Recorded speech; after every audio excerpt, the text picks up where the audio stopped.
यार जब भी कोई भी कंपनी अपना आईपीओ लेके आती है तो दो में से कोई एक चीज़ तो ज़रूर होती है, या तो कंपनी बहुत ज़्यादा अच्छी है या तो कंपनी बहुत ही ज़्यादा बेकार है या फिर उसके फाइनेंशियल्स अच्छे नहीं है। अभी अच्छे क्यों नहीं होते? या तो फिर देखो कि कंपनी की वैल्यूएशन अच्छी नहीं होती है, या तो फिर वैल्यूएशन अच्छी होती है लेकिन बाकी सारे मेट्रिक्स बहुत ही अंडर परफॉर्मिंग होते हैं। तो ये वाली जो कंपनी है V M S T M T limited, ये दूसरी कैटेगरी में है जिसकी वैल्यूएशन तो ठीक ठाक है बट बाकी सारे नंबर्स इतने बुरे लगे मुझे कि जिसमें तो मैंने सोच लिया हो कि मैं तो बिल्कुल भी अप्लाई नहीं करने वाला हूँ। अभी अगर आप में से कोई भी सब इस कंपनी में अप्लाई करने का सोच रहा है, नहीं सोच रहा है, आप ये वीडियो पूरे एंड तक देखना, तभी आप लोगों को डिटेल में समझ में आएगा कि मैं ऐसा क्यों बोल रहा हूँ कि मैं बिल्कुल भी अप्लाई नहीं करने वाला हूँ।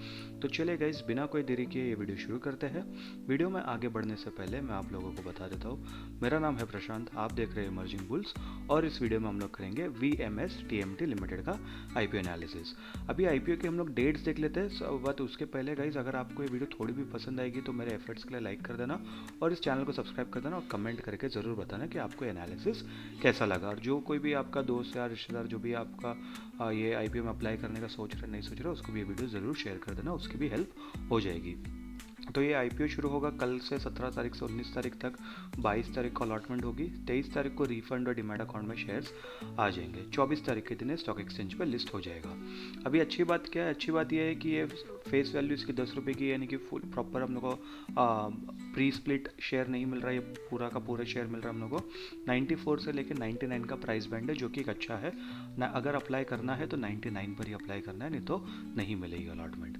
अभी इसके अंदर क्या कहते हैं, अच्छी बात, दूसरी अच्छी बात ये कि है कि पूरा का पूरा फ्रेश कैपिटल है। लगभग ये लोग को 150 करोड़ चाहिए और वो पूरे के पूरे 150 करोड़ कंपनी के पास जाएंगे। प्रमोटर्स अपना माल बेच के नहीं जा रहे, ये एक अच्छी बात है। कुछ कुछ चीज़ें बहुत ही अच्छी है, जैसे कि आप यहाँ पर देखो, कोटा की बात करेंगे तो क्यू को 30% का कोटा है, रिटेलर के पास 50% है और एच के पास 20% है। अभी अगर आप एक लॉट लोगे तो उसके अंदर 150 शेयर मिलेंगे और 14,850 रुपये में आपको एक लॉट का प्राइस पड़ेगा। मैक्सिमम रिटेल कैटेगरी में आप 13 लॉट ले सकते हो, ठीक है।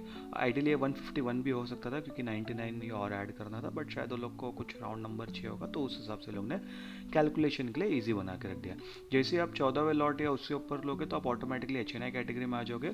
रिटेल कैटेगरी और एच कैटेगरी में कुछ भी आपको एक्स्ट्रा डॉक्यूमेंट देने की ज़रूरत नहीं है, ना ही कोई भी आपका कोई लॉक इन पीरियड होता है। अभी अगर प्रमोटर होल्डिंग पैटर्न की बात करूँ तो अभी प्रमोटर के पास 96% है, आईपीओ के बाद 67% का माल रह जाएगा।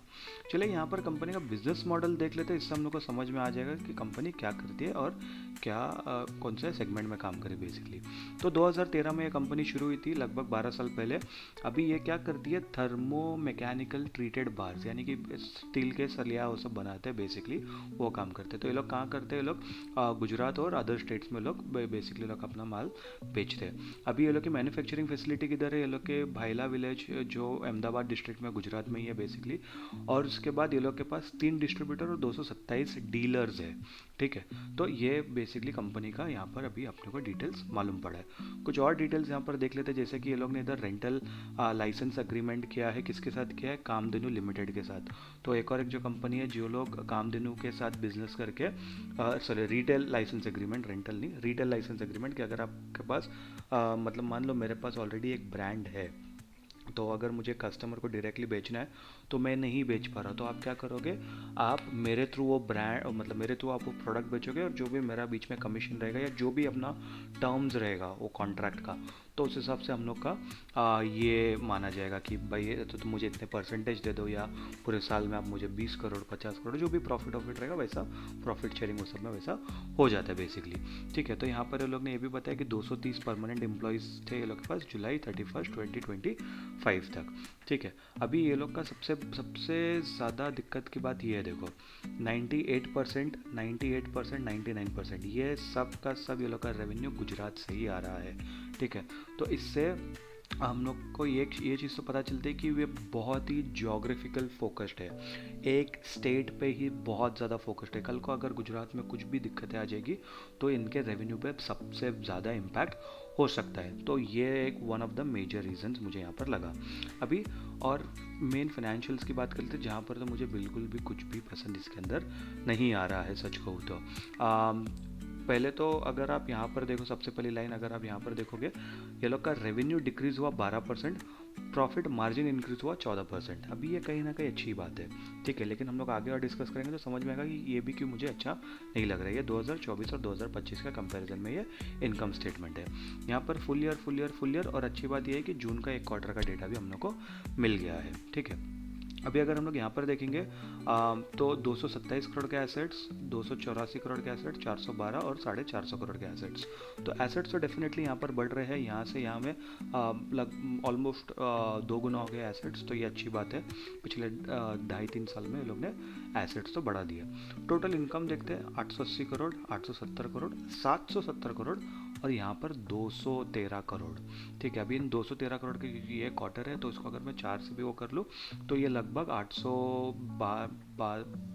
860 करोड़ के आसपास, 892 860 करोड़ के आसपास बनेगा, जो कि फिर भी 2023 और 2024 के नंबर के नीचे रहेगा। या अगर मान लो 900 करोड़ भी कर लिया तो भी इतना ज़्यादा इंक्रीज नहीं है। तो ये सबसे बड़ा एक मुझे नेगेटिव पॉइंट लगा। दूसरी बात, अच्छी बात इसके अंदर अगर मैं कहूँगा, देखो पहले आप ऑलमोस्ट 900 करोड़ में आप सिर्फ 4 करोड़ कमाए, फिर से 875 करोड़ के आसपास उसमें आपने 13.5% कमाए, तो डेफिनेटली यहाँ पर आपका प्रॉफिट मार्जिन इंक्रीज हुआ। 750 करोड़ के आसपास में आपने 15.5 करोड़ कमाए और आपका प्रॉफिट मार्जिन इंक्रीज हुआ। अभी यहाँ पर मैंने एस्टिमेट करा कि 860 करोड़ के आसपास ये लोग कमाएंगे, जिसके अंदर ये लोग 33 करोड़ के आसपास का प्रॉफिट, 33 से 35 करोड़ के आसपास का प्रॉफिट ये लोग कर सकते हैं, जो कि बाकी सारे जो पिछले साल थे उन लोग में तो बहुत ही ज़्यादा अच्छा नंबर होगा। लेकिन अगर मैं उसके हिसाब से बात करूँ, क्या कहते हैं, प्रॉफिट मार्जिन के हिसाब से बात करूँ तो 3.5-4% के ऊपर नहीं जाएगा। और वो भी डिपेंड करता है कि सब कुछ एक, क्योंकि स्टील वो सब कमोडिटी मार्केट हो जाता है। अगर उधर स्टील व्हील के प्राइस और सब कुछ रहे, ठीक ठाक रहे और क्या बोलते हैं डिमांड भी उतनी रही, तब जाके ये लोग उतना सब मेंटेन कर पाएंगे, क्योंकि ये लोग बिल्कुल भी मेंटेन नहीं कर पा रहे अपना। अगर आप देखोगे ये टाइम पे तो 0.5% का लगा प्रॉफिट मार्जिन था। 2024 में लोग 1.5% के आसपास का निकाल पा रहे थे, 2025 में ऑलमोस्ट लोग 2% तक पहुँचे थे। तो और ऐसा नहीं कि कंपनी 5-6 साल पहले ही शुरू हुई है, ये कंपनी 10-12 साल पहले शुरू हुई है। तो अभी तक मेरे हिसाब से जो 4% ये लोग को मतलब 5 साल पहले ही अचीव कर लेना चाहिए था, और अभी कहीं ना कहीं ये 5 से 6% या 7% के रेंज में रहना चाहिए था। तो ये दूसरी पॉइंट है जो मुझे बिल्कुल भी अच्छा नहीं लग रहा है, ठीक है। रिजर्व्स की अगर हम लोग यहाँ पर बात करेंगे, रिजर्व्स आप देखो यहाँ पर 18 करोड़, 33 करोड़, 38 करोड़ और 47 करोड़। तो यहाँ पर रिजर्व्स तो धीरे धीरे लोग बढ़ा रहे। अगर हम लोग इधर से इधर के अगर कंपेरिजन में देखेंगे तो 2.5 गुना रिजर्व्स तो बढ़ गए। लेकिन अगर आप बोरोइंग्स की बात करोगे, 162, 200 करोड़, 275 करोड़ और 309 करोड़, यहाँ से यहाँ एक क्वार्टर में 35 करोड़ के लोग ने बोरोइंग्स बढ़ा दिए। अगर वैसे ही हम लोग कैलकुलेट करेंगे तो और 105 करोड़, यानी तीन क्वार्टर के हिसाब से 35 करोड़ के हिसाब से 3 क्वार्टर में 105 करोड़, यानी कि ये साल का जो 2026 वाला मार्च जब आएगा तब लगभग ये लोग के पास 425 करोड़ की बोरविंग्स हो सकती है, ठीक है। ऐसा हम लोग एस्टिमेट कर सकते हैं। तो बोरविंग्स बहुत ज़्यादा हाई है अभी, डेफिनेटली ये कैपिटल इंटेंसिव बिजनेस है, तो यहाँ पर बोरविंग्स तो हाई होगी, लेकिन ये फिर भी मुझे कैटेगरी के हिसाब से भी बहुत ज़्यादा हाई लग रही है, ठीक है। इनकम फ्लैट है, प्रॉफिट आफ्टर टैक्स डेफिनेटली थोड़े बहुत बढ़ रहे हैं, एसेट्स ठीक ठाक बढ़ रहे हैं, नो डाउट। रिजर्व्स बहुत ही ज़्यादा कम है, बोरिंग्स हद से ज़्यादा हाई है। अभी उससे बड़ा पॉइंट आप देखो, ये कंपनी 500 करोड़ का भी मार्केट कैपिटलाइजेशन नहीं है अभी, ठीक है। अभी इसके अंदर पॉजिटिव भी यही बात है, नेगेटिव भी ये बात है। पॉजिटिव ये बात है कि ये सब micro cap company, nano cap company, ये सब कंपनी ना ग्रो करने के लिए रातों रात ग्रो कर सकती है, ठीक है। एक बड़ा ऑर्डर आ गया, ये लोग 500 करोड़ से 1000-1500 करोड़ की कंपनी का मार्केट कैप हो सकता है, जिससे लगा शेयर प्राइस भी 3 गुना हो जाएगा बेसिकली, क्योंकि अगर मार्केट कैपिटलाइजेशन दो गुना हो रहा है तो बेसिकली लगा शेयर प्राइस भी 2 गुना हो जाएगा, करेक्ट। लेकिन वही दिक्कत, वही ये लोग की सबसे बड़ा प्रॉब्लम भी है कि ये रातों रात ये कंपनी बंद भी हो सकती है। तो ये बहुत ही ज़्यादा रिस्की एक इन्वेस्टमेंट है, क्योंकि इतना ज़्यादा बोरिंग से नंबर इतना ज़्यादा अच्छे नहीं है। तो इसीलिए मुझे कहीं ना कहीं मैं इतनी छोटी कंपनी में इन्वेस्ट करने के लिए बिल्कुल भी नहीं सोचूंगा। नहीं तो मैं तो स्मॉल कैप में यूजुअली इन्वेस्ट करने का मैं सोचता हूँ। ठीक है, अभी कुछ और डेटा पॉइंट्स यहाँ पर देखते हैं। अगर आप यहाँ पर देखोगे ROCE 13% का है, बहुत ही ज़्यादा कम है। डेट टू इक्विटी रेशियो 6 गुना है, बहुत ही ज़्यादा डेट टू इक्विटी रेशियो है। पैट मार्जिन है पिछले साल तक का डेटा के हिसाब से था, यानी कि 2025 मार्च तक का जो ईयर एंड हुआ वहाँ तक का डेटा आप यहाँ देख सकते हो। तो ये 2% के भी नीचे है। और फिर प्राइस टू बुक वैल्यू 7.43, ये थोड़ा सा मुझे प्राइस टू बुक वैल्यू हल्का सा मतलब मुझे ऐसा लग रहा है कि ओवर वैल्यूड है। EPS की बात करेंगे तो प्री IPO 4.45 का है, पोस्ट IPO ये बढ़ जाएगा, अच्छी बात है। PE की बात करेंगे तो 22 का है, पोस्ट IPO 14 का हो जाएगा। By the way PE ratio और PB रेशियो दोनों के ऊपर मैंने वीडियो बना के रखा है चैनल पर, आप वो जाके देख लेना। काफ़ी आपको इन्फॉर्मेशन मिल जाएगी कि क्यों ये मेट्रिक ज़्यादा मतलब देखनी चाहिए एज फार एज वैल्यूएशन की जब हम लोग बात करते हैं। अभी अगर हम लोग पैसे की बात करें, कंपनी पैसे क्यों उठा रही है, तो लोग अच्छी बात है कि ये लोग के जो बोरोइंग्स है लोग ये कम करने का सोच रहे हैं। 115 करोड़ लोग की बोरोइंग्स कम होगी और डेफिनेटली लोग को जनरल कॉर्पोरेट पर्पस के लिए भी ये लोग को कुछ पैसे चाहिए, जिसको तो हम लोग इग्नोर ही कर देते हैं। तो अगर हम लोग यहाँ पर देखेंगे 150 करोड़ में से 33 करोड़ लोग को जनरल कॉर्पोरेट पर्पस और 115 करोड़ लोग की बोरोइंग्स में से निकालना है, जो कि एक अच्छी बात है। क्योंकि अगर बोरोइंग्स कम कर देंगे तो ये लोग की बोरोइंग्स 200 करोड़ के नीचे आ जाएगी, तो कहीं ना कहीं ये लोग का जो डेट टू इक्विटी रेशियो है वो भी थोड़ा बहुत इंप्रूव हो सकता है। अभी पीयर एनालिसिस अगर हम लोग करके देखेंगे तो जिस कंपनी के साथ ये लोग काम करें, कामधेनु यही ये लोग का एक पीयर है। ठीक है, अगर EPS में हम लोग बात करेंगे तो अब देखो EPS देखो, आप देखो 4 का EPS, 2 का EPS, 2 का EPS, ये 13 का है। इलेक्ट्रोथर्म एक अकेली ऐसी कंपनी जिसका EPS मतलब 3 डिजिट्स में। ठीक है, PE रेशियो की बात करेंगे तो यहाँ पर 14 का PE रेशियो हो रहा है। तो आप देखोगे इतना ज़्यादा PE रेशियो के मुकाबले तो इतना ज़्यादा महंगा नहीं लग रहा है। सिर्फ इलेक्ट्रोथर्म का PE रेशियो डेफिनेटली अच्छा है, बाकी सबके हिसाब से ये कहीं ना कहीं इनलाइंड ही है। ठीक है, और अगर PB रेशियो की बात करेंगे तो कुछ 6.93 समथिंग था, 6.73 समथिंग, 7 के आसपास था जितना मुझे याद है। तो अगर उसमें भी देखेंगे, मैं एक बार देख लेता हूँ। PB रेशियो कितना दिखा रहा था यहाँ पर, 7.43, सॉरी 7.43 के हिसाब से अगर आप यहाँ पर देखोगे बाकी सबका PE रेशियो 2 का या उससे नीचे है, PB रेशियो सॉरी। तो ये डेफिनेटली PB रेशियो के मुकाबले बहुत ज़्यादा या 3 गुना ज़्यादा महंगी कंपनी लग रही है एज़ कम्पेयर टू पीयर्स। ठीक है, और आप ये इलेक्ट्रोथर्म देखो, ये तो नेगेटिव PB रेशियो, मतलब ये कितनी ज़्यादा वैल्यू मतलब निकाल के दे रही है अपने इन्वेस्टर्स को। ठीक है, तो ये चीज़ को हम लोग को यहाँ पर ध्यान रखना चाहिए। अभी अगर GMP की बात करें, जिन लोग को भी grey market premium listing gains के लिए देखना होता है, तो अगर आप लोग यहाँ पर देखेंगे तो ये यहाँ पर अच्छी बात है उन लोगों के लिए कि 23% का GMP आ रहा है, यानी कि 122 के प्राइस पर, एस्टिमेटेड प्राइस पर ये लिस्ट हो सकता है। बट मैं हमेशा कहता हूँ कि भाई जब भी हम लोग IPO में अप्लाई करते हैं या कोई भी कंपनी में अप्लाई करते हैं, हमेशा ये सोच के नहीं करना चाहिए कि ये फ्यूचर में मतलब इतना मुझे रिटर्न दे सकता है नहीं सकता है। अभी उसके करंट स्टेटस क्या है कि मतलब देखो, रिटर्न तो कितने भी दे सकते हैं, बट हम लोग को रिस्क भी संभाल के चलना पड़ेगा।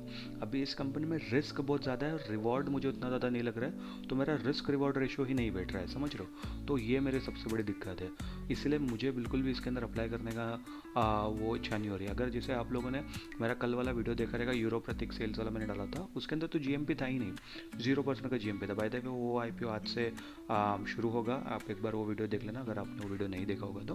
लेकिन उसके अंदर तो GMP भी 0 था, बट फिर भी मैंने बोला कि ये IPO अप्लाई करने लगे क्योंकि इसके नंबर्स अच्छे थे। ठीक है, तो वो चीज़ हो जाती है। यहाँ पर प्रमोटर होल्डिंग डेफिनेटली अच्छा है, रिटेल को कोटा ज़्यादा मिला है, तो इसके अंदर एप्लीकेशन मिलने की पॉसिबिलिटी थोड़ी ज़्यादा हो जाती है। बट जैसे डेट टू इक्विटी रेशियो बहुत ज़्यादा है, प्राइस टू बुक वैल्यू के हिसाब से, कंपटीशन के हिसाब से 3 गुना ज़्यादा ओवर वैल्यूड लग रहा है, नंबर्स इतने ज़्यादा अच्छे नहीं लग रहे हैं, रेवेन्यू फ्लैट हो रहा है, प्रॉफिट भले से थोड़ा बहुत ग्रो कर रहा है, बट वो इतना भी ज़्यादा वो नहीं है कि मैं इतने सारे रिस्क के साथ में अप्लाई करने का सोच सकूँ। तो इसीलिए मुझे इस कंपनी में अभी फ़िलहाल एप्लीकेशन करने के लिए कुछ दिख नहीं रहा है।